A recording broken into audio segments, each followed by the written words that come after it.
one of the first things, we're going to break the mold here. We're going to do a little book review. I got a little bitty book. It's a short read. It's not anything crazy. It's nothing like, nothing that would hurt your brain too bad. It's some light reading. Can you see that? Is that in the frame there? Fuck, now there are two of you. Now, I don't know if any of you know this or have seen this book or heard of this author. This is Adam Mansbach, and it's illustrated by Owen Brosman. Now, I had to Google Mansbach, and I'm going to be showing you his some of his stuff up here. I had to Google Mansbach because the name stuck out. Something about the name. Was it Mans? Was it Bach? Which part of the name do you think stuck out like a sore thumb? Let's see. Or was it the combination? Was it the mixture of the two? Did just the absolute, what would you even call it? The mixture of these two names, Mans and Bach. Something about it got me. So we're gonna pull up. You know what? I don't have it pulled up. So bear with me here. Give me a second.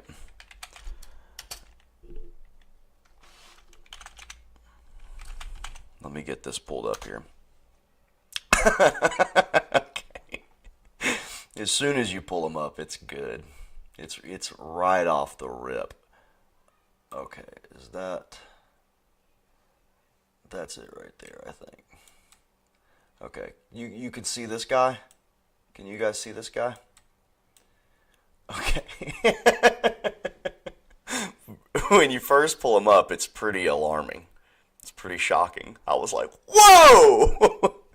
And all my suspicions were confirmed immediately. I mean, it was like snap.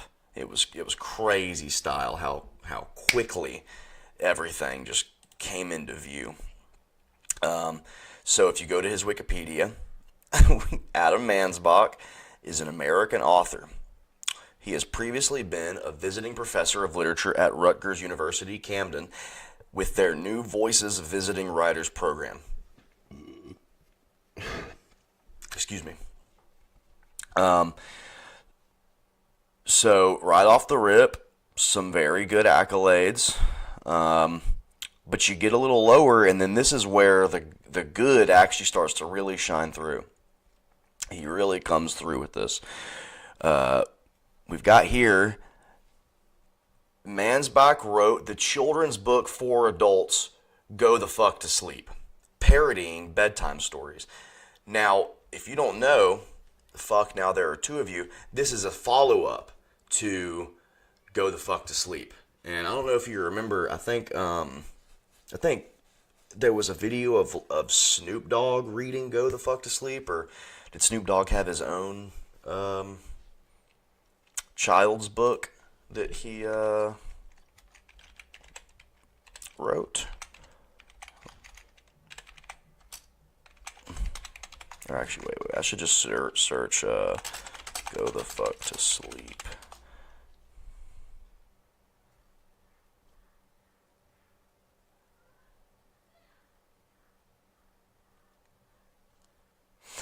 Okay. So see, there's some kind of relation here. I don't know what it was, whether it was a video of Snoop Dogg reading it or what have you. But see, the second thing is a post on Facebook by Krista Coulter Scott, funniest children's book since Snoop Dogg's Go the Fuck to Sleep. Now it's obviously not his book. Snoop Dogg's never written anything in his life. I don't think he ever even wrote any of his music. It just came off the top of his head. We don't actually know if he can write. But we do know that there is some odd connection between Snoop Dogg and this book, or maybe like I said, maybe he read it. Maybe there was a video of him reading it, something like that. Either way, this is horrendous. This is god awful. And if you are consuming this, God help you. This is like millennial puke. This is like everything that embodies the millennial ethos is this book. And I mean, I don't want to speak too harshly on a downtrodden people. We're going to call them Drewish. I don't know if you've seen Spaceballs, but Spaceballs really hit the nail on the head with Drewish. It was crazy. But the Drewish people, the kind of stuff they put out, the kind of media that you all know and love, you know, from movies to music to really every form of art out there, they have a way of doing something that is truly unique. But with guys like this, I mean, it's the cherry on the top of the cake, really. Before I get too carried away into Drewish media, just to kind of give a cover of this guy, you go over some of his works. Here we have one of his first books, Angry Black White Boy. Now, if you bring up Angry Black White Boy, it doesn't have a Wikipedia page. So we're going to go here. Okay, Angry Black White Boy is a satirical novel by Adam Mansbach about Macon de Tournai, a white suburban youth who adopts black culture and identity. Now, it says a white suburban youth, okay? I want you to remember that, okay? He's a white boy, okay? He adopts black culture, but it leads him to commit racially motivated crimes in New York City, sparking a manhunt and a media frenzy as he becomes a symbol for racial politics. And you see what's highlighted. You see that. I mean, need I say more? We're not trying to get the first stream taken down, okay? We don't want to get too crazy, okay? So we're gonna say Drewish for, and we're gonna highlight for, okay? We'll just have a stream where I don't say anything. We won't even say words. We won't even use words anymore. We'll just kills. We'll throw in. Well, I can't even say. Oh my God, you can't even say KILLS. You got to say unalives. Fuck, man, this is gonna be brutal. Okay. Anyway. Yeah, so remember that. Remember. White suburban youth, okay?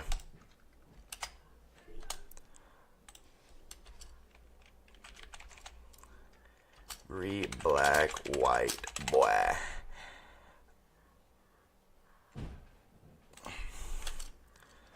Jewish? Are you on yet? Yeah. Are you streaming? Yeah. Wow, what's up? Okay, here we go. Oh, wait a minute. Once you dig just a tiny bit deeper, he is a white Jewish boy. So the white Jewish boy starts to commit crime,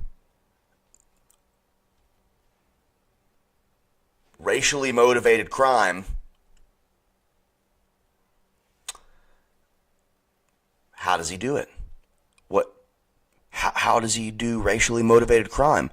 What about this kid all of a sudden makes him want to commit crime? Okay, so see, I don't know how to pull this up without pulling up the PDF here, but there's got to be a better description than that, because it's kind of weak. Because if you get deeper into this book, you'll see the absolute awesomeness that it is. Excuse me. But yeah, it's absolutely awesome. Let's see if we can get a better description here. Maybe Goodreads will have a better description. Wait a minute. From the acclaimed author of Shackling Water. What is Shackling Water? Hold on. Oh. Okay. 2002? This guy's been on the scene. What? How old is he?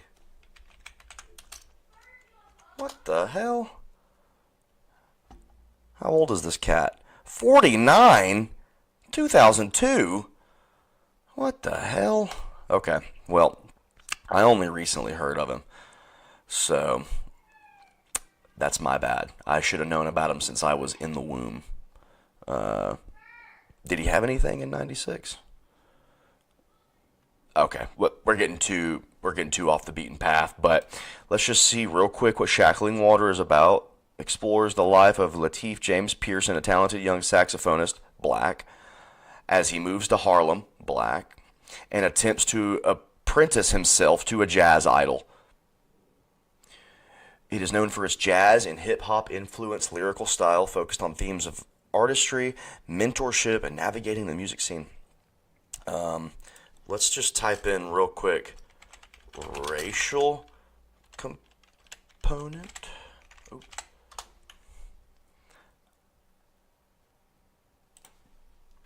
Okay, well, it's bad Google search.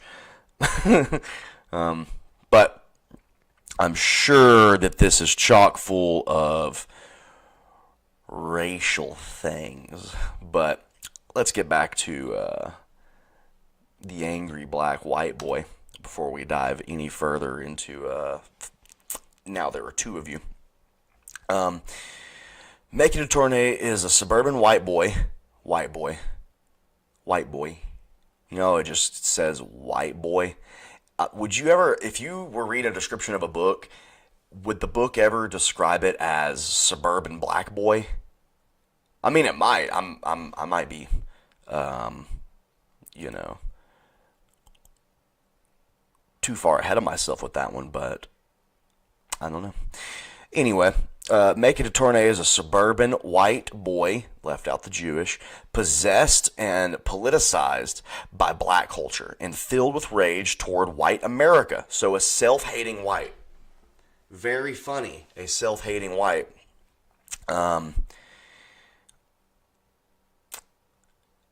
It doesn't say Jewish. Druish. Ah, oh, man. See, this is going to be rough. It doesn't say Druish. It just says he's a white boy, and he gets possessed by black culture. He's enthralled with it, and he begins to commit racially motivated crimes. Now, in what way would he be doing that? Let's go down a little bit further here. Macon finds himself to be a celebrity and makes use of the spotlight to hold forth on the evils and invisibility of whiteness. The invisibility of whiteness. What is that? Soon he launches the Race Trader Project, a stress-addled collective that attracts guilty liberals, wannabe gangstas, and bandwagon riders from all over the country to participate in a day of apology, a day set aside for white people to make amends for 400 years of oppression. See, I haven't even read this. I mean, Goodreads has the best description. You couldn't ask an AI to write a better description than this, and it was probably written with AI, but this is before that time. But anyway, and see, this is 2005. This book was published. So if you just think about the trickle down effect of this kind of media, just from 2005 and way before. I mean, you could probably find these kind of books all the way back to the like right at the beginning of or right at the end rather of the civil rights movement, or actually probably before. I mean, you could probably find books like this from 100 years ago. You know, there's a couple that come to the top of my head, but I'm not going to mention. But yeah, it's pretty crazy that this kind of stuff is just, I mean, it's just out there. It's in the ether, and it's, you could find this on the shelf at every Books A Million and Barnes and Noble out there. I'm sure of it.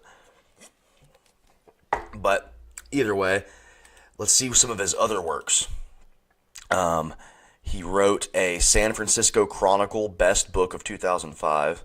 Oh, wait, that's Angry Black White Boy. Okay, sorry. The End of the Drews, for which he won the California Book Award for Fiction in 2008. So what is The End of the Drews? It doesn't have a Wikipedia page.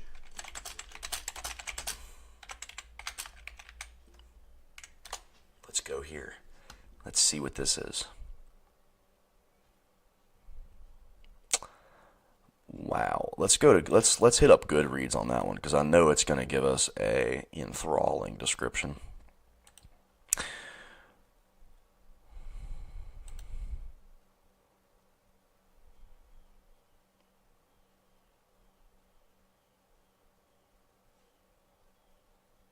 Okay.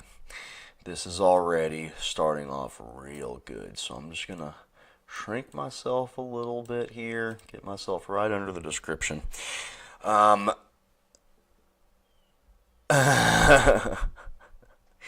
Each member of the Mercurial clan in Adam Mansbach's bold new novel faces the impossible choice between the people they love and the art that sustains them. Tristan Brodsky, or Brodsky, sprung from the asphalt of the Depression-era Bronx, goes on to become one of the swaggering Jewish geniuses that make American culture, while slowly suffocating his poet wife, who harbors secrets of her own. Nina Hrycek, a driven young Czech photographer, escapes from behind the Iron Curtain with a group of black musicians, only to find herself trapped yet again, this time in a doomed love with a group of black musicians. Oh wait, hold on. Read that wrong. A driven young Czech photographer escapes from behind the Iron Curtain with a group of black musicians, only to find herself trapped yet again, this time in a doomed love affair. And finally, Tris Friedman, grandson of Tristan and lover of Nina, a graffiti artist and unanchored revolutionary, cannibalizes his family history to feed his muse. Well, I mean, what would that even mean? In the end, their stories converge, and the survival of each requires the sacrifice of another. The End of the Jews offers all the rewards of the traditional family epic, but Mansbach's irreverent wit and rich, kinetic prose shed new light on the genre. It runs on its own chronometer, somersaulting gracefully through the time and space, interweaving the tales of these three protagonists who, separated by generation and geography, are leading parallel lives. Okay, that was whatever, but we're gonna need a better synopsis.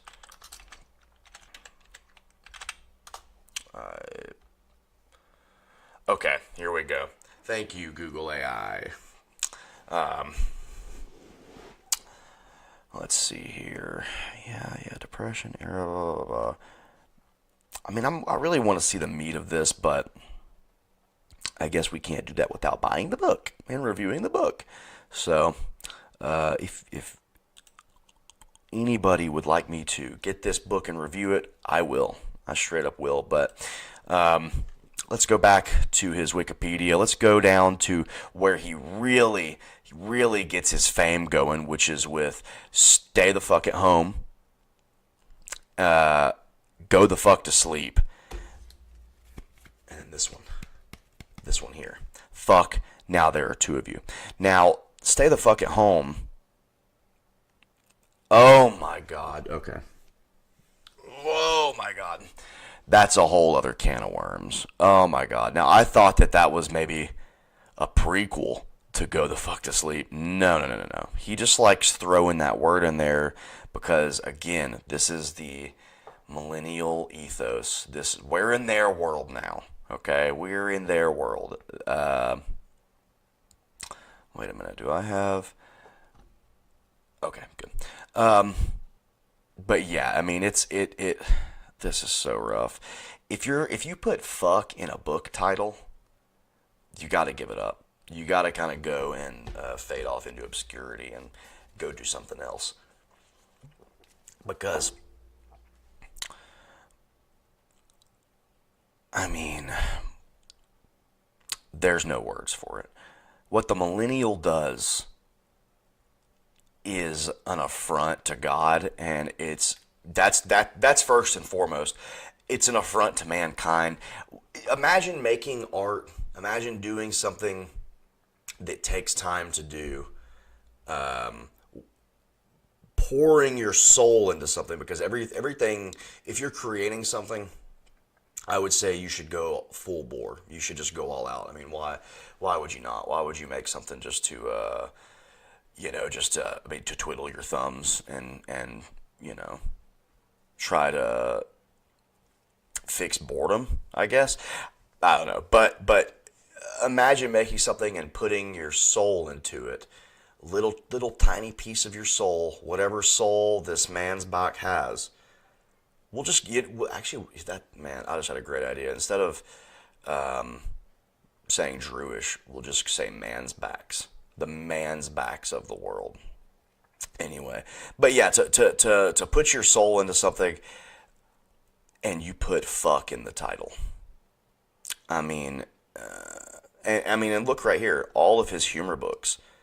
It's like, look, let's 1, 2, 3, and there's six humor books he has here, and 3 of them have the word fuck in it. So the only that says to me the only way he knows how to be funny is to cuss, to use cuss words. So I mean, it's just crazy. But let's go here.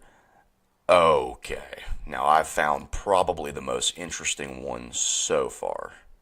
That is something. I mean, what the hell? What the hell is this?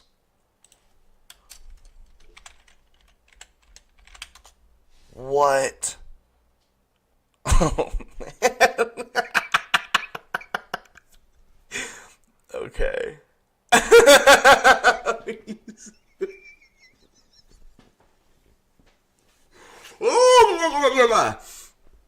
All right. I'm done. I could end the stream right here. I mean, this is good. Oh my God, man. Oh, that's too good. Let me see here. I've got a message. Let me see.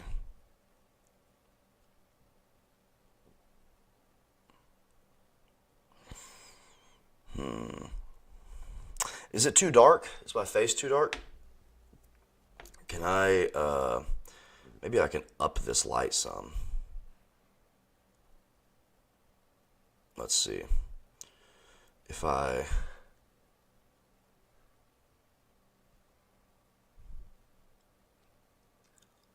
mean, did that help any? Damn. Okay.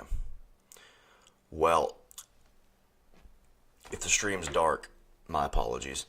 I'm going to get it all going within the next few weeks, and my face will be lit up. Now, a satirical novel about Lynn Braunstein.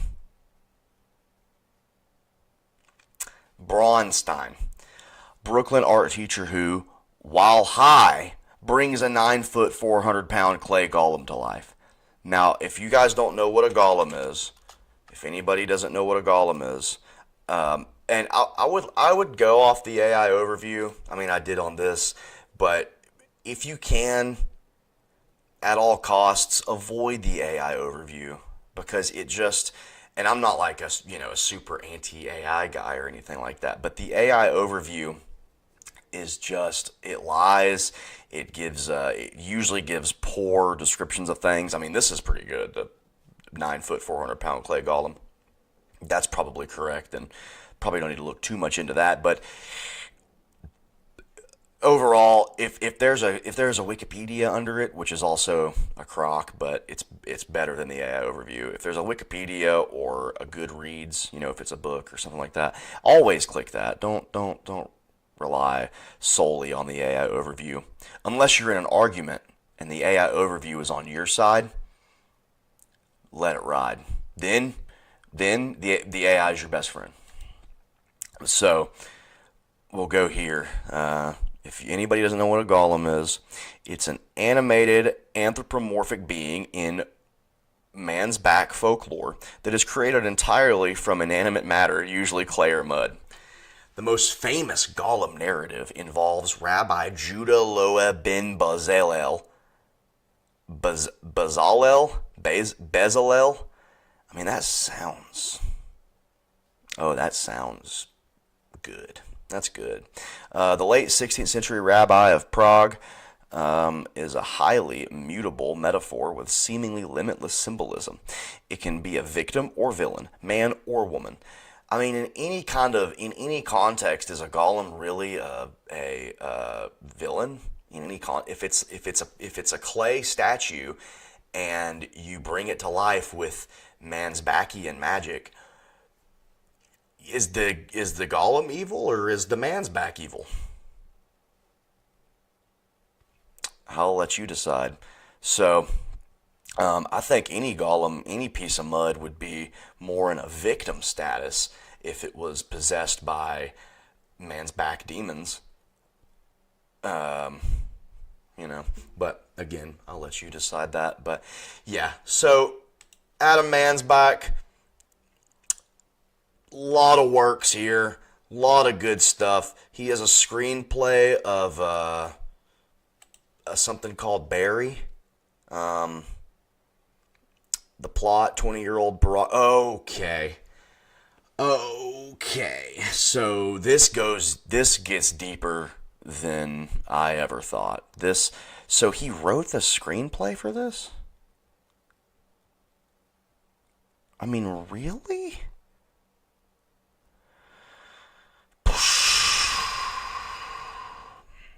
Okay.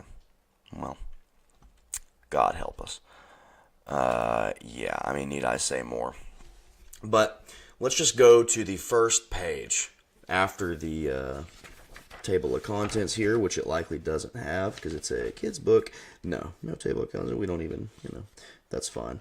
I guess no kid's book, unless it's a chapter book, would have a table of contents. But first page. Let me know if you can't see this. Let me stretch my screen back here so we can be right up on it. Okay. You see that? I have wonderful news for you, darling. A little brother or sister is coming. What fun! As for me, my life's pretty much fucked now because two's a million more kids than one. Ain't that something?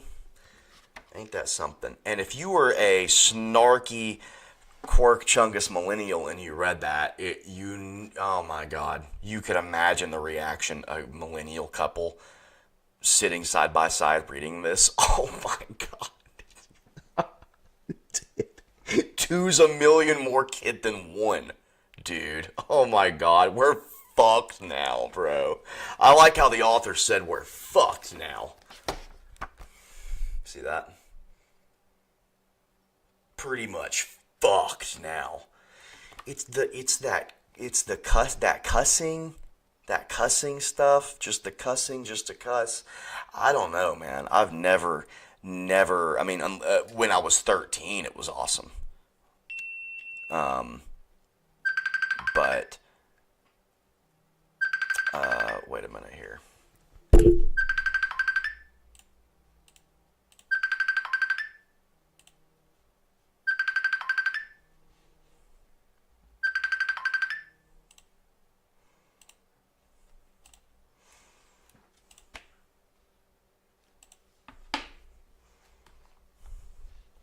Hang on a second here. I gotta pause this.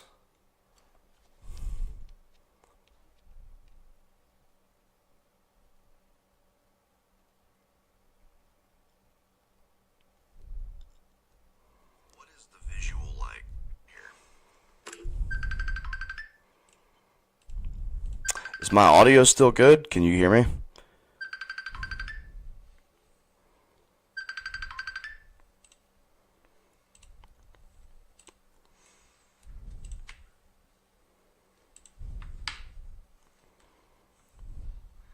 on a second here. I gotta pause this.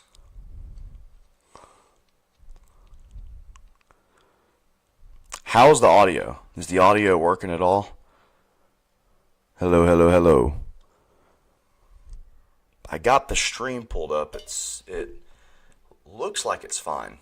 I'm not sure. Let me make sure this camera stays on here. See, I'm having a problem with the camera as well. There's a what is it? It's streaming through a GoPro. So the camera, if it's not on record mode, it'll eventually go off. But what's weird is it was just recording. And now it says it's not. So I wonder if... Okay. Either way.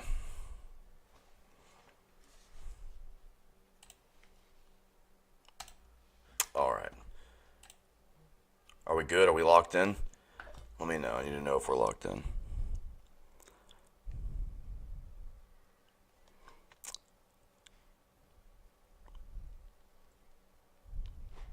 Hang on.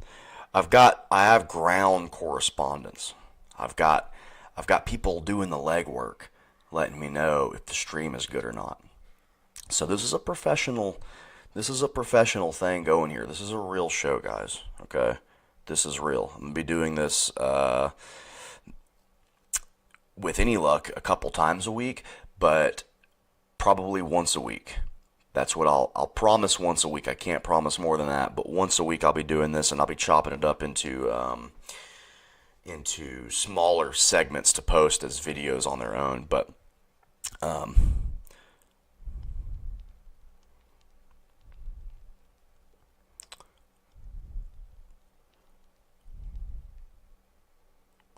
okay, cool. So the audio's good, is what I'm hearing. That's good. Back to this amazing piece of work. Let's go to the next page. Now first, right off rip, we got some very colorful artwork. Very good. That's the expert work of Owen Brosman, who I believe is also Mansbach. And when I say also Mansbach, I mean Mansbachian, not the person, not the entity, the form. So, here we go. Second page. Oh, I already see the word dick. That's good. Okay. The baby is growing inside mama's tummy. Put your hand there. You might feel a kick. Soon you won't be the focus of all our attention. Chances are that will make you a dick. Okay. So they I don't know, they kind of hate their kids. Do you think they hate their kids? And again, when I say they, I don't mean Mansbach, I mean Mansbachian. If you catch my drift. Mansbachish. Which one sounds better? Either way. So, yeah, it's pretty funny to write about parenthood like it's a silly, mean joke. That's pretty funny. Two man's backs, but I don't know. I feel like if you have more than a 90 IQ, that this stuff is heinous and should never be published and should not see the light of day. It should be put in a small box and put out onto the sea. And I mean the book, not Mansbach. So, third page. I never knew love before you came, and I swore that one kid would be it. So, this is a big change for us all, hun. Our life is one gigantic shit show. I mean, that is... The rhyme is bad. Am I just reading it retarded? I never knew love before you came, and I swore that one kid would be it. So, this is a big change for all of us, hun. Our life is one gigantic shit show. No, that's bad. That's bad rhyming. That is like I don't even know what to call that. That's really rough. That's rough stuff. Let's go to, we don't need to read all these pages because there's several other things that I got to get into that are way more important than this, but we'll skip to about middle way of the book here. No, I can't play right now, kiddo. The babe spent the whole night awake. I know you feel sad and neglected, but cut me some slack, for fuck's sake. For fuck's sake, cut your dad some slack. I mean, is anybody else seeing the pattern here of just total, well, one, lack of funny, and two, just lack of awareness of how this sounds. It's very, like I said a minute ago, you put your soul into the things that you do, like the things you create, you put a little bit of your soul into them. And to write something so mean-spirited as a joke against children, against parenthood, it's a joke on parenthood, right? So the funny, it's just odd. Like, where is the funny in the perspective this book is speaking from, of just making fun of parenthood in a very shitty way? Like, it's like, it's miserable. And this also encapsulates the Mansbach mind, right? The Mansbach mind is very, why? The slightest inconvenience. Woe is me. That's just, that's their whole gig. Their whole gig is woe is me, woe is me. And I get it. We all get into a little bit of woe is me. But when your whole everything is woe is me, all of it, whole thing, it just is, it's just unbecoming of a person.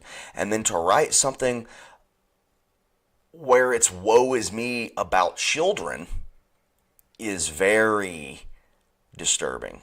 Very disturbing stuff. So let's go here. Let's go to another one.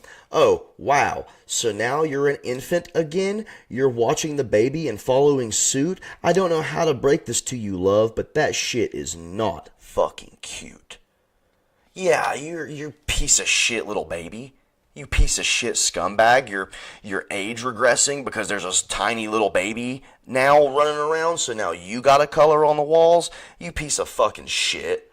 God, I hate having kids. That's what this whole thing is. And it's like, if you're a millennial and you're reading this, and now I'm on the last year end of millennial. I was born in '96. I'm on the last little cuff. I'm the what would the word be? I'm on the edge. I'm on the edge of millennial, right? I can't claim Gen Z.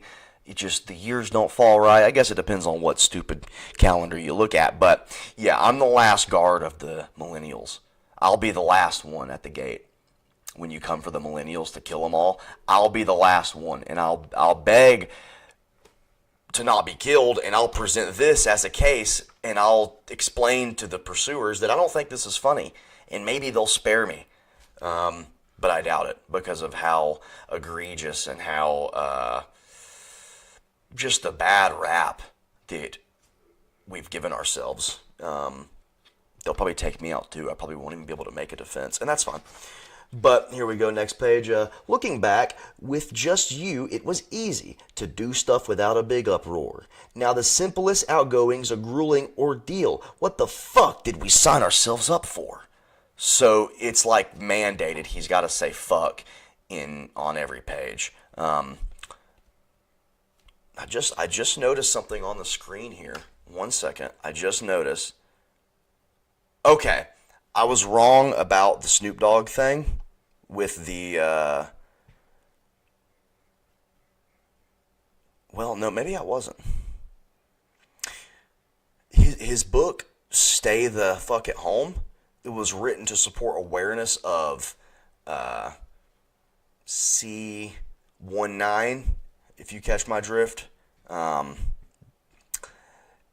and self-isolation measures, and it was called Stay the Fuck at Home. So we know what side of the fence this guy's on, right? If you went outside during C19, yeah, he has a whole book about you.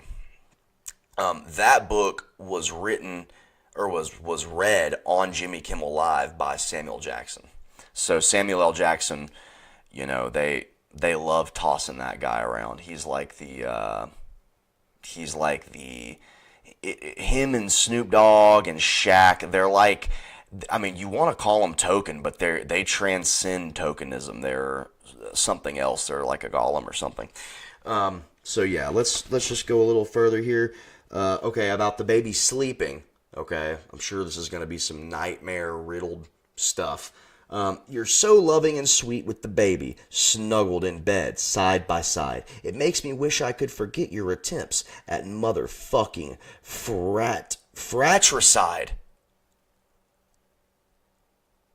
I mean, dude, what is this? What? I didn't even read over this whole thing. I skimmed a couple pages. I think somebody got it for us for Christmas or something like that. I apologize if you're watching this, if you're the one that got me this, but this ain't it. This is the worst kind of humor out there. I err on the side of caution to even call it humor. I mean, this is something entirely different. I mean, I don't even know what you would call this kind of thing. But if anybody doesn't know what fratricide is, I'll pull you up a little definition here so we can see together, so you can understand the mind of this Mansbachian man, Adam Mansbach. Fratricide, okay? Killing of one's brother or sister. All right? So, that's his funny joke in this book, is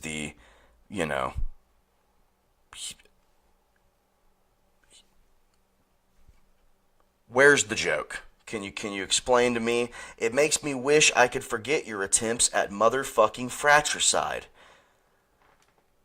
So the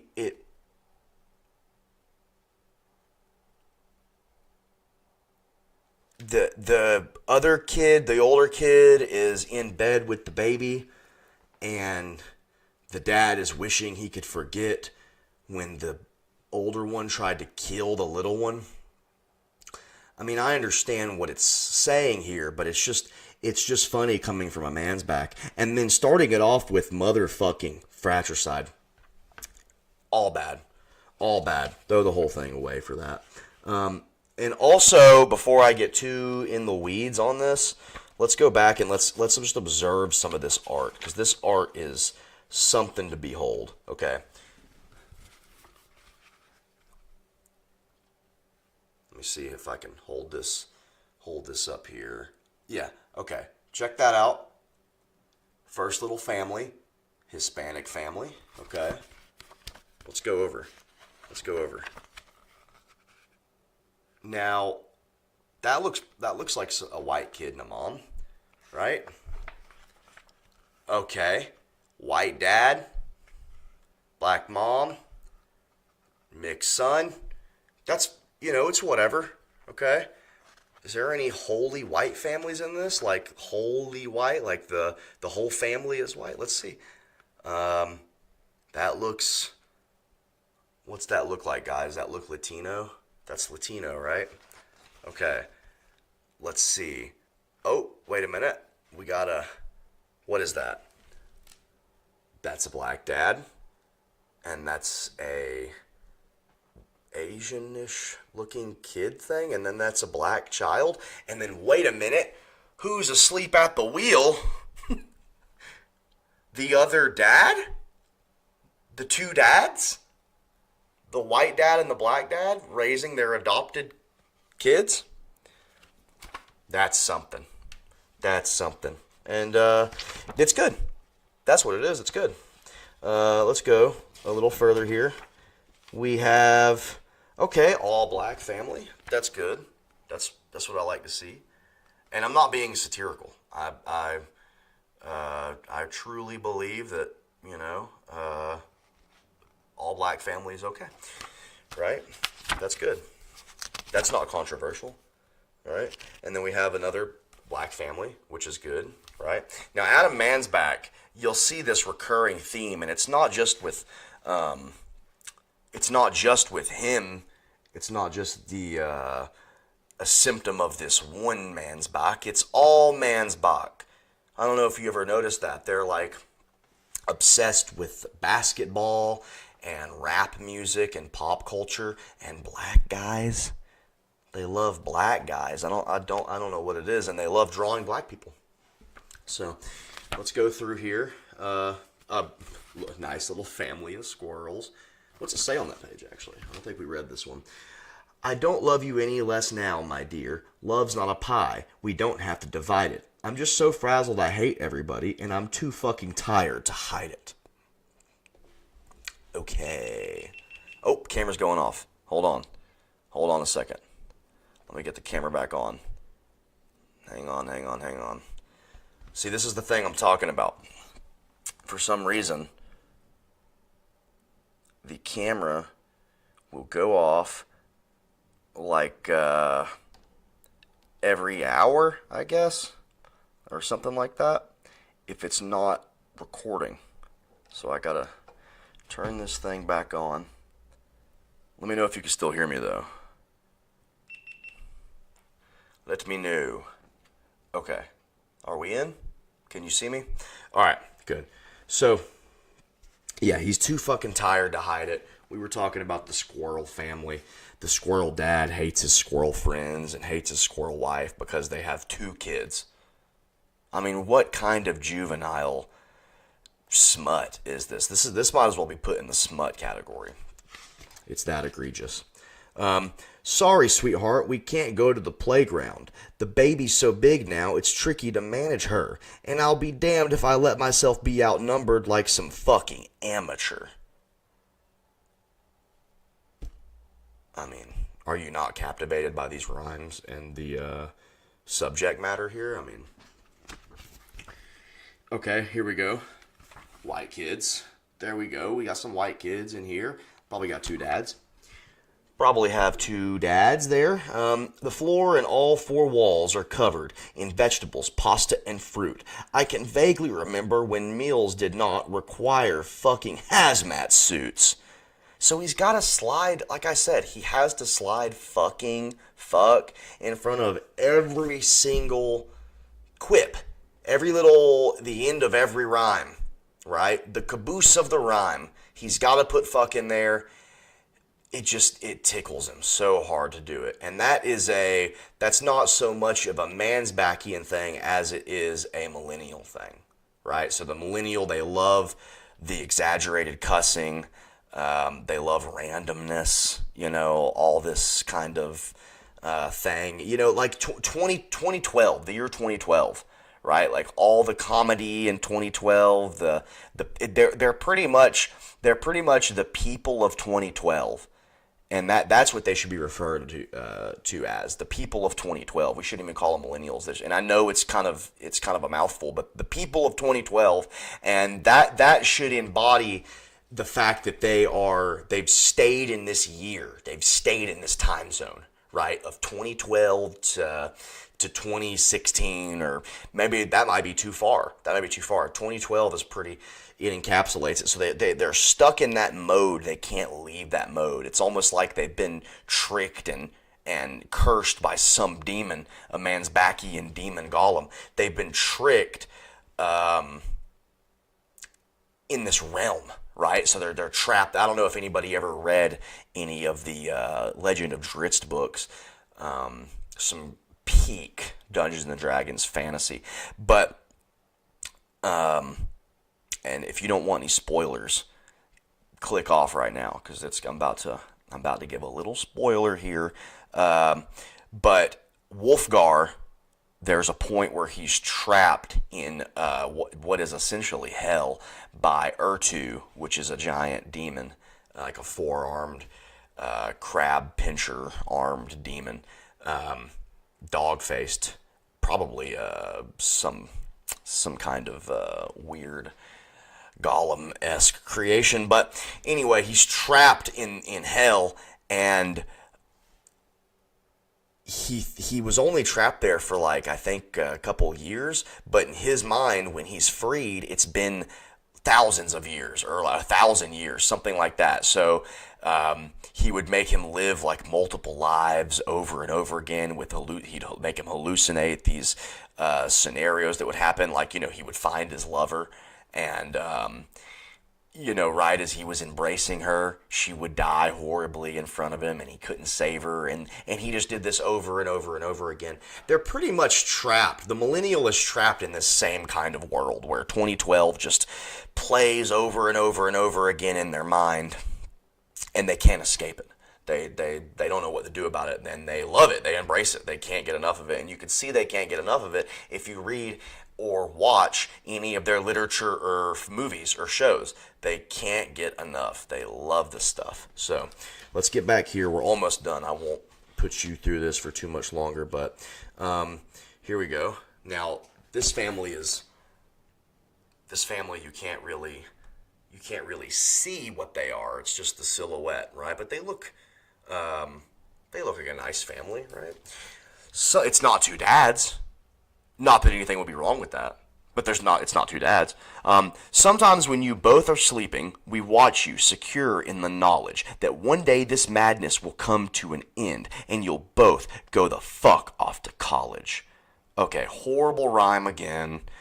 And they just want their kids to leave the fucking house. I mean, is this not the most boomer shit you've ever heard or read?